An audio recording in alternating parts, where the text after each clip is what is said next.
in a very short time, the creative industry in Eastern Europe became booming. Suddenly, they established like these big studios in game and in filmmaking. And in this upcoming panel, we are talking about the how and the why, with some Eastern European artists, of course, under the guidance of our wonderful Spiridon, because we want to know, like, what made it so booming over there? Are there amazing art education? Are there like entrepreneurs who are really making this work? We will know everything. If you guys have any questions, put them in the chat so they can use them in the panel as well. So yeah, without further ado, let's give it up for the state of the industry, Eastern Europe. Art department.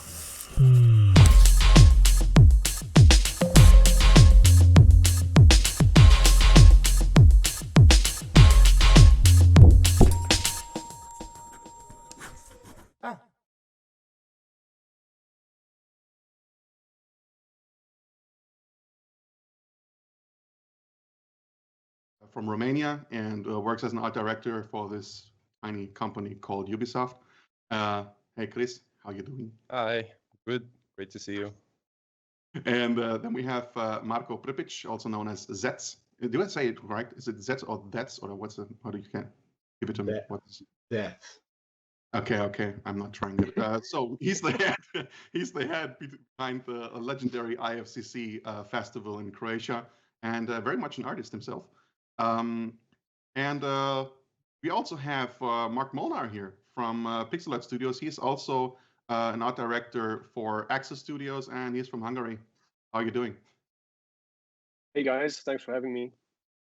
I think we got quite a few topics to cover. We have 45 minutes for this, so I'm not going to go into the silly talk. I'm going to head right away with the questions. I think everybody wants to know something about a really important sector for the entertainment industry. We're going to tap into the really important questions, like, for example, let's start with one. What do you think? Let's start with Marko. What do you think is the reason for the Eastern European creative industry success? Like what's the special sauce? Well, first thing, I think it's like very cheap labor, and I'm kidding. It's I don't know. Like I think that there are a lot of innovative individuals here.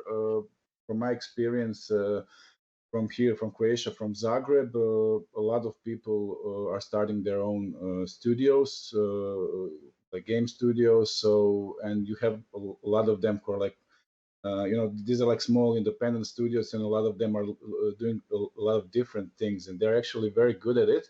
And Croatia is maybe 4.5 million people, small, and a lot of our studios have like made their names, like in this gaming world, really popular. And I think that the problem was always like not enough fundings for the games and that stuff, but they always managed to, with good ideas, they managed to, break the rules, and find their way to success. So I don't know if this answers your question partially. Very much. Thank you. What do you think, Mark? I mean, it's pretty much the same here in Hungary. So a lot of creative people and a lot of people starting their own small companies, and I think from the design point of view, we're always sort of between East and West in a way. So we still got the like sort of the classical arts education, but also got influenced by Western design movements, and I think that was really interesting to grow up that way. I think it's changed a lot in the past 10 years, and we've moved much closer to the Western countries. What I don't think is necessarily a good move, because I think the classical art foundations and art atelier system had had a lot of good things in it. So Mhm. I'm not sure I answered the questions. No, Probably no, you all did it. derailed away a bit. Don't wonder. Christian, so hearing about all this, what do you think are the challenges then of this Eastern creative industry? Right. So from my point of view, there's a couple of different things that we have to work a bit against. So on one hand, I do agree with what Mark is saying about the formal training and stuff. On the other hand, I will say that it can be quite challenging that video game education or concept art, more advanced, more modern, let's say art education isn't really happening that much in Eastern Europe. So that can be a challenge, that's of true. course. Yeah. So I think it's a balance act really between the positives and the negatives, I think. Yeah. Though I think in the past 4 or 5 years, it's changed a lot because you have access to much more like online classes and video tutorials and everything. Because like when I started out, what was like probably like 15, 16 years ago, back then there was nothing. Just probably Gnomon just started, and like conceptart.org, just those like the forums just started, and I didn't know much about the industry. So how I started to learn about these things were mostly on from DVD extras. Yeah. How they created the special effects and stuff. But would you say that in Eastern Europe, I mean, from everybody you talked with at events, I mean, Marco can probably answer that too. Would you say that it's rather the classical education people go for at online education, or is it more like really concept art and going into 3D and all these things? Are you asking me? Yeah, go for it. Well, I mean, to be honest, I don't look at the Eastern European style or scene as something separated from the world trends, and because I remember since I got into all this, like we're all connected internationally via internet, Facebook, and all these channels, and of course, when we talk about maybe like Russians who have like some great schools for art and who are not maybe into game development, but if any of such individuals shows up somewhere on the social media, right away, like in a matter of months, an agent will contact him, and because they know this guy has fundamentals, this guy has a style, and it will be easy to transform him in a in studio person, or even senior artist right away. So and what Christian said about education, so I mean, we have like similar problem here. You don't, at least I'm not aware of it, but I even in the Academy of Arts, I'm not sure if we have like a section for art for games and films, that kind of stuff, because it's changing very slowly. So the individuals are way ahead of the institutions in that sense. Something that we sorry, Mark, go ahead. No. I just wanted to say it's pretty similar here in Hungary as well. Only difference is probably that we have a couple of like private schools who have like night courses about concept design and character sculpting and those type of things. But like in the broader sense of education or in the formal education, you don't have anything like game development or anything like that. There was a movement to bring in like visual development and concept art into the Hungarian University of Design, where I also educated from, got my degree from. But it was a struggle what went for probably 4 or 5 years, and then it just slowly died out because of the different levels of bureaucracy. Something that we managed to do here, fortunately, and it was a pretty major win, was we managed to create a course with the University of Arts in Romania, and Ubisoft started this course, and now it became the first officially accredited game art course Awesome. in the art university. So But that's it's great. actually But part of it's the a great thing that curricula. you have a company behind that thing. What can support? I mean, Yeah, I think a really big international name. What can support a course like that? So I think that's really cool. that's what needs to happen to kind of get the ball rolling, is having Yeah. a couple of key players starting this thing, and then Yeah, exactly. Because slowly it will develop. Yeah. I totally agree. Because if this doesn't happen, or the universities don't wake up, I think what's going to happen is all the talent is going to move to the places where the education is and where the big companies are.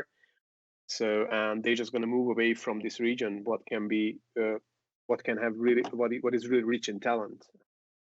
Ironically, I think the same thing is happening in Germany because I would say that the people who are becoming like the big talents here are also always striving to go to the bigger studios that are outside of it. But so what you are basically all saying is that the biggest struggle is just to be in control, right, of everything instead of just giving it away to those who have like the big money. Would you say that as a summary? Oh. No. Yeah, no. Because that's what it sounded to me like basically. Right. I mean, whatever. Let's move on. So, what would you say with looking at all the different studios, outsourcing studios, even the freelancers? Would you say there's like a common style in Eastern Europe, Mr. Sickbrush? Oh my, sure. Just throw the easy one to me. So. Honestly, I don't think so anymore. I think there used to be at least a very distinguishable style, at least. But now I think so. For example, if you take a look at the Russian market and kind of the artists that come from there and who operate in that market, you will still find a very different style, I think. But moving forward to the West, it's and even there, if the people are working for Western clients, if they're getting their education from the West, if they're getting their inspiration from the West, then it really becomes more, honestly, what I see now on ArtStation and everywhere is more of a globalized style almost. You do see influences from schools, like you see, Asian work that has a particular look and feel to it because of how they're educated. Russians, same thing. Western schools, same thing. But overall, in terms of commercial work, at least, I think it's pretty much standardized. Because as with any industry, you have a couple of figureheads that are really pushing the boundary, and then everybody aspires to do that. So that kind of equalizes the playing field. So I don't think it's as disjointed as it used to be, at least. It's also because of the clients as well, though. Because Right. I mean, just working in our studio, there's a certain sort of, not necessarily style, but visual standard what a production expects from you, and it's just a standard that you have to use, like for example 3D block-ins, and you have to use like 3D assets or textures, or using photo bashing and stuff like that, and just the technique and what they expect from you to deliver, that sort of dictates the style as well, what you end up with. So it's much harder to push through your own style, unless you are a really established artist, and they instantly go for you because of your individual style. But if you're working for a big production, I think it's really easy to fall into that you have to deliver the clients and. Yeah, I agree. If I may add just a few words, I believe that I mean, when we talk about style of art, I don't think it should be regionally or nationally defined, and I don't think that. I mean, if younger artists are listening to this, I think they always should leave some time for their private work, at least like 1 hour a day, whatever, because when you're working in the industry, even for small clients or a part of a bigger studio, you won't be in control of style very often.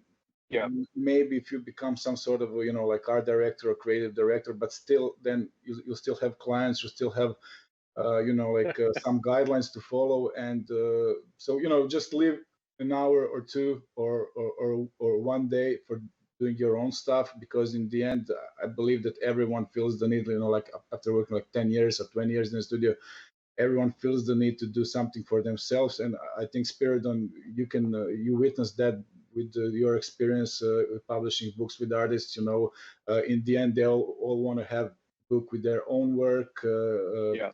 even a game with their own Mhm. style. I can totally, so- I can totally second that. Yeah, it's the conversations I had in the past. Like, I mean, this is not specifically for Eastern Europe now. I mean, this is pretty much globally. Has always been in the direction for, like, today I had a interesting conversation with Greg Rutkowski about that, where he was telling me like he also wants to work more on his personal stuff, but also get a breather. And that's what most people are telling me, right? Like maybe to take a break, work on their own things, maybe explore different styles, which also in the end will influence the commercial work. But when you end up making a collection of the body of your work, it will eventually, it will be your personal stuff, just like you said. Yeah. Speaking about Eastern Europe, the first thing that probably comes to mind, because I mean you started it, Marco, you were saying cheap labor. So cheap labor has always been something where people are like, okay, Eastern Europe people don't earn the same as in the Western countries. So it's an easy approach for freelancing from there. It's a good approach for basically outsourcing. It's in everything that has to do with cost. Labor has always been like a very big factor that makes things much easier for people who want to save some money to go to Eastern Europe. Well, but the question is, would you say that? Let me ask differently. So, if would you say that remote work is actually popular in Eastern Europe, or would you rather say that building a small studio and trying the outsourcing or just whatever you do with the studio, right? Like doing that from there is more popular. Well, I'm gonna ask Marco first. Hey, you spoke first. Well, I often get in fights, with some people who maybe are owners of the studios and who are hiring artists, and because we even have a segment of our own website which is dedicated to professionals, for their just like a display page of services. And the reason why we built that was actually to force artists to define their minimum and maximum price, which can't go below, I don't know, like 100 euros for a day or above, I don't know, never mind. But what I want to say is I'm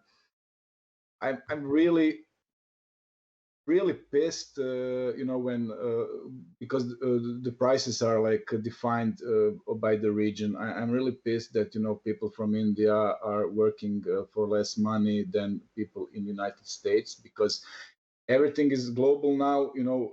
Things are moving in a way that in the future we should all have like similar salaries, like in 10, 20, 30 years. I mean, the Chinese economy, the Indian economy is growing. It's already coming close to what's happening in the West. So there's no reason if someone is because what happens is that like American artists are like in big problems because of us here in Eastern Europe, and guys who are even more Eastern than we are. And I spoke to them and at the event as well. And what happens, guys from United States come to live in Europe because it's easier for them to live here and work for their like client in the United States than to live there. And I think it's nonsense. So yes, Eastern European artists are cheaper. They love working for clients on the West. Me too. I love when someone hires me from United States, because I know that I can charge him then like 250 euros, a day, and that's great for me. But I know that someone is suffering because of that. It's like the economy. It's like it's mathematics. Someone has to suffer if you're winning. So I think it's a big problem actually, because I've heard some people. I talked to some people who working, like in Hollywood for 20 or 30 years, and they're in big problems now because they're too expensive. Because there's a guy in Russia who can do it the same way for a much cheaper price. So Yeah. But is it really the same quality? I mean, you can find. Isn't that? I think that's like the normalizing factor, right? So without going super deep into the whole financial aspect of it, I think the normalizing factor is usually quality. Quality pays, and we have, I think, one of the most fortunate things that has happened us, in this region, is the fact that we had a couple of people who completely broke the norm and became like trendsetters and industry standard and stuff like that. And they were out there and they were saying, yeah, work is top notch, so the pay has to be the same. And I think that's usually what sets the standard, is just the quality of work. Yes, when you reach that level, you're really in a position to negotiate about your price. That's for sure. Yeah, I agree with you. And I know what Marco is saying, though. Like this also makes a lot of sense, because when we're not talking about this top-notch aspect, when you reach like this and this talent, if you're going for people that work in a certain area or do certain things that are usually found very often, then maybe people are more about like saving some money and using that money for something else. So I know what Christian is trying to say, because in the end it should be always about the quality of work and not looking at the money. But sadly, some people are very, very much about cheap stuff. Yeah, but I have to say that in the past, I don't know, 5, 8, 10 years, nobody really hired me because I'm East European, or nobody hired or company because we are an East European company. So it wasn't. I mean, I think the price factor wasn't there. They hired us because of our work, and not because we were cheaper. So, although on the other hand, I have to say that so when we started a company, I think 5 years ago, when I moved back from the UK to Budapest, and we were really thinking about starting the company in London back then. And honestly, I think this was our best decision to not start it in London, but in Budapest, because just establishing a company, just things like renting a studio, having just getting started in the first couple of years was so much easier here in Eastern Europe, and that comes the price factor and the cost of living factor. So just the difference between here and London. So I'm not sure if we would have been starting out in London, the company would still exist. Mm-hmm. There's a really cool comment though in the chat. That's a really cool comment in the chat there, where someone is saying that some people really like to use with people. I used to work with people in the same time zone, and this is also a factor. But I also know quite a few people who are like, I love it when our people go to sleep, come back in the morning, and shit is done. Exactly. We have exactly.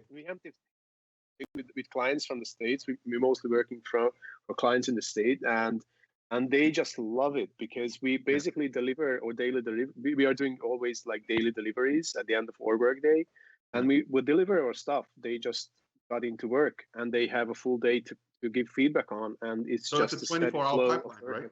Yeah, exactly. Everything is coming in all the time. Huh. That'd be cool. All right, let's move to something that is not so much about the money. Let's talk about money. No, I'm just kidding.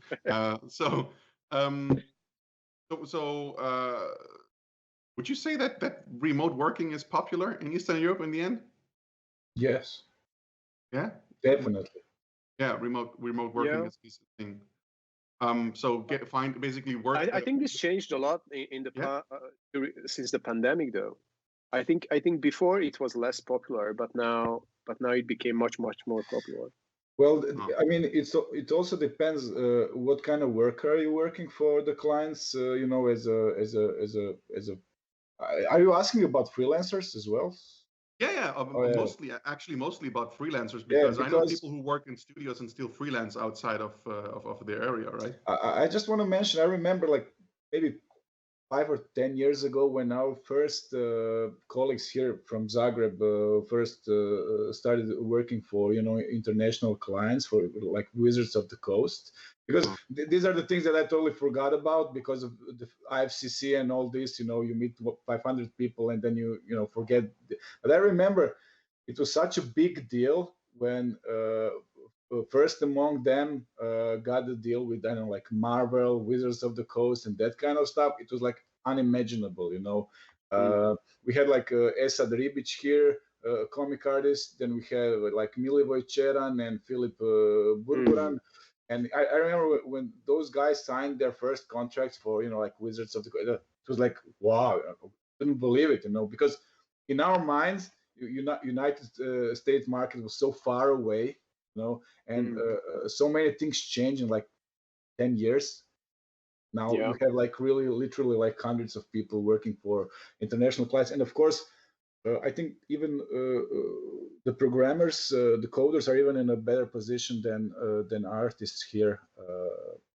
And I think people love doing the freelancing for the Western companies, at least here, definitely. Yeah. And when we talk about freelancing, or majorly also about outsourcing, of course, the topic of work ethics is always coming up. So, I mean, I grew up in Germany, but my family life was very, very Greek.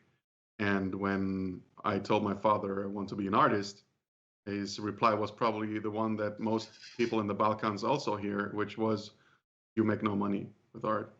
And in the end, being able to make art and make a living with that is something, first of all, to just be in spite of your parents and be like, I can make a living.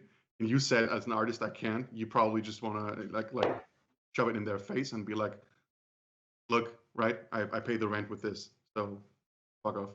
Or you just wanna at the same time kind of. You talk like that to your parents? No, it's all in the head. So, guilty mouth. No, what I'm saying is, so first of all, of course, you want to do things in spite of everything, but of course, you also don't want to lose the opportunity, right? Because if you're doing something that everybody told you can't do it because it doesn't make any money, when you are able to go in that direction, you are willing to do a lot of stuff that other people would say, like, no, this is too much for me. I don't know, my mental health or anything. So I know the Eastern European community to be really hard workers, and crunch is an absolute fucking topic. I will just leave it at that. Covering your comments. No, I think they are generally really hard workers, and having really strong work ethic as well. Yeah. So. Yes, Right, so I agree, definitely. Yeah, from my perspective, yeah, from my perspective at least, I think it's somewhat normal for that to happen, in a sense. I remember, this is like 15, 18 years ago, almost, talking to artist friends from the US, having their garages turned into their studio by their parents, using the latest technology and all of that stuff. I mean, we don't do that over here, right? I mean, now we do, right? But back then it was like, bro, come on. So I always felt that there was this sort of burning desire to overcome. And I think it's what really pushed the quality as well, coming out of Eastern Europe. And it's part of the reason why we're here talking about this stuff. It's like that burning desire to, one up the West. And showing that even if you don't have all those opportunities, all those Yeah. possibility, all that possibility to do stuff, you can still absolutely put your head down and work really hard, and then make a living, as you're saying. Can I just add something? I've seen a comment. Someone was just mentioning jack of all trades, and the comment is gone. I can't find it. But my advice to any artist would be, don't be jack of all trades. I tried that, and it's like a bad way of becoming a well-known artist, definitely, because you're wasting time on a lot of things and not focusing on one thing that will make you popular or known. So be the jack of your trades in your own home. Tackling back the work ethics. So Mark, you have a studio. How do you handle crunch? I would like to know from you. Well, it was kind of hard at the beginning because usually we work for TV shows and feature films, and I still don't know why, but usually like the work hours in TV shows and in productions are fit to the whole like production system. That means you're usually working 10, 11 hours plus your breaks. So you have 12-hour breaks, and then another shift comes in. So it basically matched to the work hours of the shoots and of the set builders and everything. And we just felt that this doesn't work. We in the studio, we don't believe in crunch. We don't believe in overtime. We don't believe working through weekends, because simply I just don't think you can be creative after like 7 hours, 6-7 hours tops a day, and you just need your own life to recharge and then to be able to create again. Yeah. So we consciously try to stay away from that, and so far it works. So we are basically delivering the same amount of stuff in those 7 hours what is expected from us during the day, and it works much better, I think. I remember Marco actually telling I was overhearing it during IFCC 2017, where you told, I don't remember who it was, but you told someone like, just come to Croatia. You can work here at the beach, and the weather is great, and everything is cheap, and everything is great, and everything is cheap, and everything is great, right? Like this was where you're selling it really good. Is this something that you would actually like? You would still tell someone? Would you like? And I mean, depending on in which country you are, there's a certain political situation or not, or there's a certain economical situation or not. But would you still say to people outside of the Balkans or of Eastern Europe in general? Would you still say, guys, life here is good. It's cheap. Just keep working with the clients where you are, but just move here. Is this something you still say? Definitely, and I think this is both good for those people who have such spirit, to go around and work in different countries, or maybe not so attached to their home, because Croatia definitely offers a lot, and I mean, I know some guys who really did move here, and but also it's also good for my country's economy, because they're totally neglecting the economical classes of inviting digital nomads here in Croatia, because I mean there's so much to offer, especially at the seaside, and because at the same time people are leaving their villages, small towns, and I don't know, like where people live, in this like harbors and I don't know where.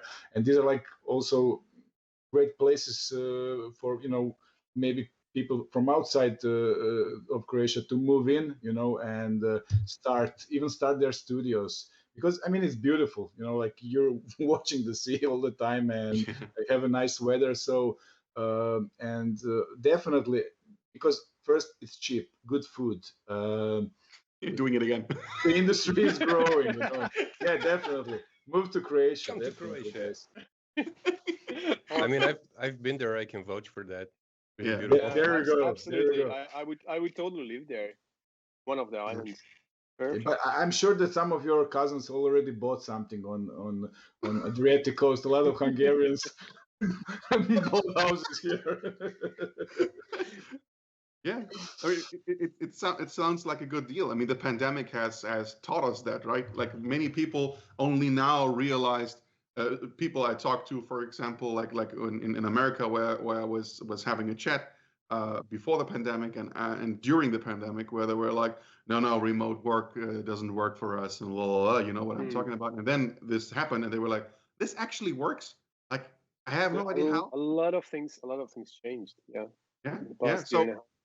So maybe this thing to move to Croatia and any other country that is beautiful in the Balkans is, I mean, the food is better than the weather, to be honest. It's way more important, the food. Actually, it was really irritating because, like, I mean, so I also work at Axis as an AD, and in one of the projects, I think I'm not sure was it a character lead or environment lead, but he was actually in Thailand because of the pandemic. He went there for a vacation, but he's stuck there, and he just said, "Oh well, just ride it out." So basically, the most irritating thing was when he was actually logging into a meeting from a surfboard in the from the middle of the sea. What? I was like, fuck. Yeah. I mean, Easy Medrano has done the same, right? Like he just got a boat. And... Of course, this is an extreme situation, of course. But if you want, you can do it. You can basically work from anywhere. I think so. Yeah. Why not live where is better, where the weather is better, where the living is cheaper, where the people are nicer, or whatever. So you're all living the dream, huh? Right.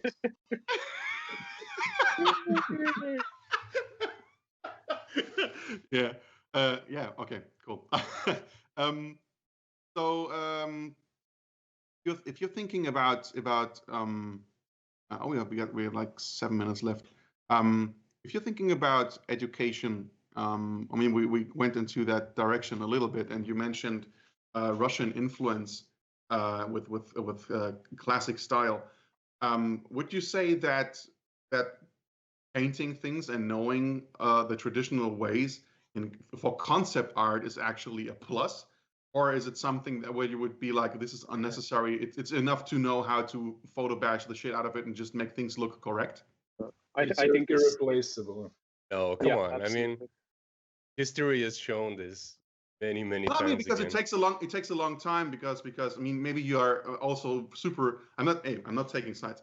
I'm way too smart to take sides. But I'm saying, like, if you are, for example, sitting down and you are getting super anal about, like, oh yeah, this shadow is not working or whatever, like, depending on what kind of project you're working on, right? So maybe the traditional knowledge and everything could hold you down. Right. I know that for Spider-Verse a lot of details went into it, and a lot of stuff that actually like could have been photo bashed wasn't, right, and all that. Yeah, I don't think we have to talk about the actual execution, but more like the fundamentals. So you have to know stuff about lighting, about color theory, about anatomy, and if you don't know that, your photo bash is gonna look shit. It's just how it works. We all remember Mr. Your mind and your eye is just not trained enough to see the faults what you're making. Yeah. Listen, you have a strong opinion about that. I can sense it. Yeah, I bumped my microphone. You made me angry. Yeah, no, I'm kidding. No, actually, I was going to suggest a more balanced reply. I think so. I absolutely agree, because I think it's best for everyone if we separate traditional education and foundations. So those things can be separated, right? I think there's so many people at the highest level who are self-taught, who have not had a formal education, just picked up stuff on their own and studied and worked really hard to get where they are. So I think education aside, if you don't work on your fundamentals. If you don't have control over that, then absolutely, then it's just, Mr. Concept Art. So it's really just random bashes of things, and we see it time and time again. I mean, just open up a trending page, and you'll see it every single day. It's flawless technique over bad fundamentals, all day, every day. So, Marco, what would you say is the future of the Eastern European industry? Well, it's a bit of a hard question, but I love hard questions. I think I mean, since we're all online, I really don't. I think definitely if there is a specific style for some Eastern European country, I think this will be lost. If we talk about art for games and films, because this is it's all about the public demand and what is defined by either client or art director or a big studio. But we shouldn't neglect the fact that there are also parallel universes, parallel art scene happening, and a lot of folks from those scenes like street art or like graffiti or fine art are also working for games and films. So maybe we should look what's happening in galleries, in museums, what is happening with modern art, and I think this is the place where you should look for specific style, even defined by country or region, like Balkans. So yeah, or Instagram. What do you think? Christian, what do you think? About the future of the future of the Eastern European future of the Eastern European industry. I think the future will. In the future, we won't call it an Eastern European industry anymore. Yeah. That's my prediction. Because again, everything is being globalized. And like Mark was saying, right, when we were coming up, you had a forum, maybe two, if you were lucky, and a couple of old DVDs, and that was about it in terms of education. Now there's global access to absolutely everything, and the whole meta is shifting. So, but don't you think the economy will always dictate that, like how you call things, and if you make the borders and everything? I mean, yeah, you can still label it, I think, but in terms of everything else regarding it, I think that will change. So from quality to even rates to everything regarding that, I think that is going to slowly shift. Yeah. Personally, I would separate the films and the live action stuff and digital art and games, because I think in films where you actually have to physically build stuff, they always going to move there where it's cheaper. So if Eastern Europe is not going to be cheap enough, they're just going to move to whatever, I don't know, Mongolia, or they're just going to move where they have good skilled and cheap labor. But with digital art and games and virtual productions, I think we are already living in the future. So come on, I mean, we are doing this stream for I don't know, hundreds of people, and they are logging in from 100 different countries from around the world. So I think all of us were working for international clients from the States to Japan. I don't think there are like such borders anymore, or Eastern Europe or Western Europe or the States. Best timing to stop. So we got a couple of seconds left before we got to switch to the next point. This was great on time. I'm happy about two things. First thing that I'm happy about is that you guys had time to do this with me. Second thing is that I didn't faint because I got my second shot of Moderna today. Moderna represent. If you just stick here and wait for the next one. The next one in the program is actually the short film segment, and then Jama Jurabayev. Thank you so much, everybody, for taking part in this. And thank you. Thanks for having us. Bye-bye. Bye.